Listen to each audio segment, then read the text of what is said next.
Vamos con noticias económicas, financieras. Este martes el dólar se desplomó y cerró la jornada con una caída de más de 20 pesos, con lo que la divisa estadounidense llegó a los 965 pesos. Ante este escenario, el peso chileno se ubicó como la moneda con mejor desempeño en el mundo. Vamos a analizar este escenario, las implicancias también. Para eso nos acompaña Diego Mora, estratega de mercados de XTB Latam. Muchas gracias, Diego, por acompañarnos. Muy buenos días. Buenos días, Andrés. A ver, voy con el pantallazo. A esta hora, 953 pesos con 95 centavos, una caída de 10 pesos con 95 centavos, 1,13%. O sea, ¿cómo interpretar esto? ¿Un desplome del dólar porque ya se va marcando una tendencia por lo menos con un par de días? ¿O más bien una corrección en términos de lo que ha sido la escalada de las últimas semanas? Todo lo que ocurra de aquí hasta un cambio de tendencia generalizado son correcciones. Ya no podemos hablar de una apreciación brutal del peso chileno o un desplome del dólar. Si bien a nivel internacional está teniendo un movimiento correctivo bastante intenso, y esto es debido a que los inversores están relajando su postura respecto a la agresividad de la Reserva Federal. Si bien se espera que la tasa de interés termine estando entre 4, 4,5, incluso hasta 4,75%, hay una cierta sensación de que ya conocemos cuál pudiese ser el resultado de la tasa de interés en Estados Unidos para fin de año. Por lo tanto, en la medida de que el mercado ya esté un poco más calmo respecto a la información con certeza que puede haber de aquí a diciembre del 2022, hay una sensación de que ya es momento de volver a comprar acciones, es momento de volver a comprar commodities. Ya retomamos la semana de resultados trimestrales en Estados Unidos, los bancos lo están haciendo muy bien, las tecnológicas no tanto, pero ya hay una cierta sensación de que ya conocemos cuáles son las cartas del juego, por decirlo de alguna manera, para los inversores. No es que pase el temor o las nubes, digamos, en el cielo, sino que se genera algo más de certidumbre si la situación futura va a estar peor, menos peor, digamos, ¿Qué es eso? o mejor. Exacto. Es un poco eso. Exactamente. No es que la situación haya cambiado y ahora como que salió el sol, no. Se despeja un poquito, ya sabes si va a haber más nubes después en el camino, ¿no? Exactamente, los inversores no actúan tanto respecto a lo terrible o a lo beneficioso de la situación económica, actúan respecto a las nuevas noticias que se vayan dando en el acontecer económico. Por lo tanto, en la medida de que ya se sepa que la tasa de interés, según propias palabras de Jerome Powell, va a estar en torno al 4,5 o al 4,75% en el peor de los escenarios, perfecto, los inversores dicen, este es mi escenario, ahora yo con este financiamiento voy a empezar a comprar o voy a empezar a hacer nuevos negocios o voy a comprar commodities. Ya. Entonces es un poco el escenario en general. Ahora, el factor aversión al riesgo, porque siempre hemos comentado que el dólar tiene este elemento, a diferencia de otras monedas a nivel internacional, de ser un resguardo. Un refugio, claro. Un refugio. ¿También ha influido ahí en eso? ¿En esta depreciación del dólar con respecto al resto de las monedas, por ejemplo, la chilena? Sí, lo que pasa es que lo que te comentaba recién es el escenario en Estados Unidos. Ahora, por mucho que el escenario en Estados Unidos esté relativamente un poco más tranquilo, eso no implica que contra el peso chileno o contra el sol peruano o contra el real brasileño la situación sea la misma. ¿Por qué? Porque hay que ir contrastando. Eso es lo que pasa en Estados Unidos, pero comparándolo con la economía chilena, si bien ha tenido un retroceso, no podemos olvidar el contexto político y social en el cual se encuentra Chile. O sea, Chile es un país que está funcionando un poco cojo respecto a su situación política de largo plazo, constitucional. Esto es la certeza que tú decías al comienzo, ¿no? Exactamente. Saber lo que depara el destino, digamos. Exacto. Si es bueno o malo, pero saberlo. Exacto. O tener más o menos claridad. Por lo tanto, ¿qué quiere decir esto? Que en el fondo la tendencia en el dólar contra el peso chileno sigue siendo alcista. Ahora, ya se ha disipado un poco este temor tan abultado que tenían los chilenos en general respecto a la situación. De hecho, hay récord de creación de cuentas corrientes en dólares a día de hoy en los bancos, pero esto ya se está calmando un poco. Por lo tanto, si bien la tendencia debiese retornar al alza, incluso poder volver a los 1000, no creo que sea con el mismo nivel de agresividad que vimos hace un par de meses atrás. Claro, porque si uno ve las últimas dos jornadas del dólar, ayer cayó, lo comentábamos, más de 20 pesos. Hoy está, en este minuto, porque va cambiando, bajando más de 10 pesos, pero igualmente está sobre los 950 pesos. Exacto. Y en algún minuto, y lo comentamos aquí, de hecho, en este mismo estudio, con la intervención del Banco Central, llegó a acercarse a caer de la barrera de los 900 pesos. Exacto. De hecho, recuerdo que habíamos comentado que hoy en día los 950, los 930, que antes era un techo, un récord histórico, hoy en día se consideran los pisos. Es como la normalidad. Exactamente. Es el precio barato, entre comillas. Ya. Por lo tanto, en la medida que encontremos un soporte en los 930, 950, son situaciones de compra para los traders. Por lo tanto, lo más lógico es que a día de hoy, retornando a estas correcciones que estamos viendo a día de hoy, volvamos con el impulso alcista, que es lo que ha traído el dólar durante los últimos 2 años prácticamente. Claro. Uno va para atrás y es sorprendente escuchar eso. Es un precio barato, 930 pesos. Cuando, no sé, hace años, bueno, ya muchos años, digamos, el dólar uno lo hacía un dólar 500 pesos. o 560. Bueno, ahora el precio barato son 930 pesos, para entender un poco también el contexto a nivel de la tendencia histórica del tipo de cambio aquí en Chile. Sí, o sea, igual que guardar las proporciones de qué periodo estamos hablando. Lógico, o sea, para un trader, por ejemplo, de corto plazo, para un inversor que hace compras y ventas de dólares que puedan durar un par de semanas, efectivamente, cuando pilla los 930, cuando pilla los 940, compra. Claro. ¿Ya? Eso en el día a día, digamos. En el día a día, claro. Ahora, la situación, por supuesto, puede cambiar, pero si fuese a cambiar, es muy poco probable que vaya a cambiar durante el año 2022 y el año 2023. O sea, se espera una recuperación de la inflación en torno al 2024 o 2025 para que tanto Estados Unidos como Chile puedan tener una inflación mucho más cercana a su rango objetivo, que en Estados Unidos vendría siendo el 2%, en Chile el 3%.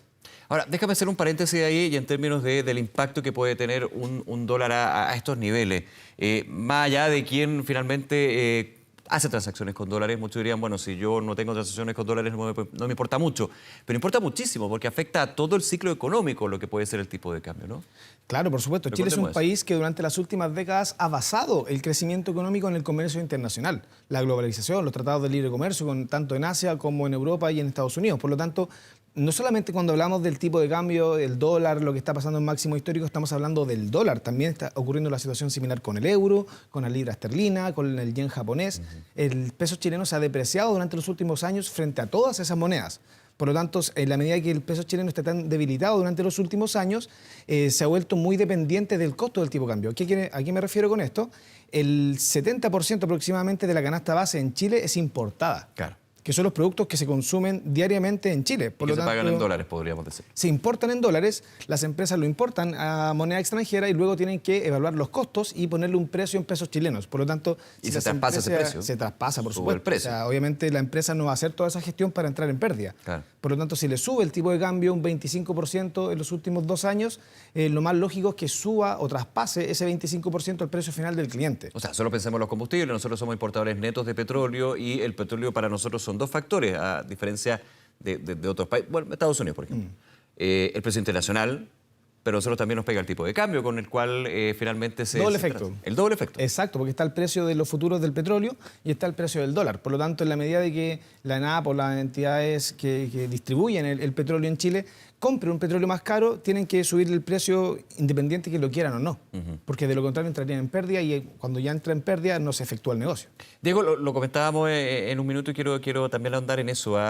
¿Por qué, como dicen economistas, expertos, se hace inviable, poco efectivo o casi con una nula efectividad una nueva intervención del Banco Central en el mercado cambiario para tratar de, insisto, voy a simplificar, pero es bastante más complejo y técnico, bajar el nivel del tipo de cambio con el beneficio que puede generar eso, digamos? Sucedió y evidentemente tuvo un impacto, pero ahora igual vemos que está a 950 pesos el dólar. O sea, esto es un efecto completamente macroeconómico, un estudio completamente macroeconómico. Primeramente, las reservas de los bancos centrales no son infinitas. Por lo tanto, en la medida que se haga alguna intervención directa, que se haga alguna venta de mercado spot o forward o cualquier tipo de derivados, hay reservas que se van agotando. Es sacar los ahorros, digamos. Sacar los ahorros, claro. Y los ahorros no solamente funcionan para controlar el tipo de cambio, sino que los ahorros, al igual que la economía de una familia, sirve para poder tener una referencia sobre el costo del endeudamiento de ese país a largo plazo. Mientras más reservas tenga un país en monedas duras como el dólar, euro o incluso oro, también podría ser algún tipo de reserva, menores son las tasas de interés que le cobran a los inversores extranjeros. Es más seguro financiarlo. Es más seguro, exacto. Es más seguro financiarlo. Es más seguro directamente invertir en el país. Ya. Por lo tanto, en la medida de que un país tenga menos reservas, se vuelve mucho más riesgoso para inversores extranjeros. Porque su colchón es más chico. Exactamente. O sea, en el fondo es un país que tiene menor margen de acción o menor margen de maniobra para actuar frente a una emergencia. Y hoy en día en Chile estamos en una emergencia. Por lo tanto, ¿por qué se evita un poco hablar directamente de una segunda intervención? Porque volvería a subir las tasas de largo plazo, lo cual reduciría aún más todo lo que tenga relación con inversiones de largo plazo, inmobiliario. Tú podrías tener un efecto a la baja del dólar más bien transitorio, porque aquí hay elementos internacionales que están moviendo el dólar, obviamente. El tema de la Reserva Federal estadounidense, uno no podría pensar que con una intervención del Banco Central chileno se va a contrarrestar lo que es el efecto de incertidumbre que genera, que esto ya se ha ido disipando, como tú bien decías. Pero el tema es que efectivamente, si se aplica eso, está el riesgo financiero de tener más riesgo en términos de cuál es la nota que te ponen a ti, la nota en términos del riesgo que tú tienes, porque tienes menos reservas. Exacto. Eso se tiene que aplicar. Ese finalmente la gran, no sé si debacle de decisión que tiene el Consejo del Banco Central cuando llega y toma la decisión. Exacto, o sea, es un trade-off. Tiene que decidir, es una disyuntiva básicamente. En el fondo tienen que decidir qué es más importante, el control del precio del tipo de cambio o las tasas de financiamiento, las tasas de interés de largo plazo. Ahora, el Banco Central tiene ciertos mandatos, ya el control, la estabilidad del mercado financiero, el control de la inflación, y en la parte del control de la inflación es donde intercepta ahí el tema del tipo de cambio, porque como comentamos recién, el tipo de cambio tiene un efecto directo sobre la inflación en general, claro, que hoy en día está sobre el 13% en Chile anualizado, y el objetivo está 10% más abajo. Ahora, en términos de proyecciones es difícil en estos tiempos, más que nunca, hablar de proyecciones del dólar. Siempre ha sido difícil, pero justamente cuando vemos estos niveles, cuando la declaración del presidente del FED, de la Reserva Federal, tiene ese impacto, por ejemplo, a nivel internacional, también aquí en Chile, los factores locales, ¿cuál es la mirada que se tiene de aquí? Ya pensando a fin de año, estamos llegando a noviembre, digamos, o sea, hablar de fin de año es a la vuelta de la esquina.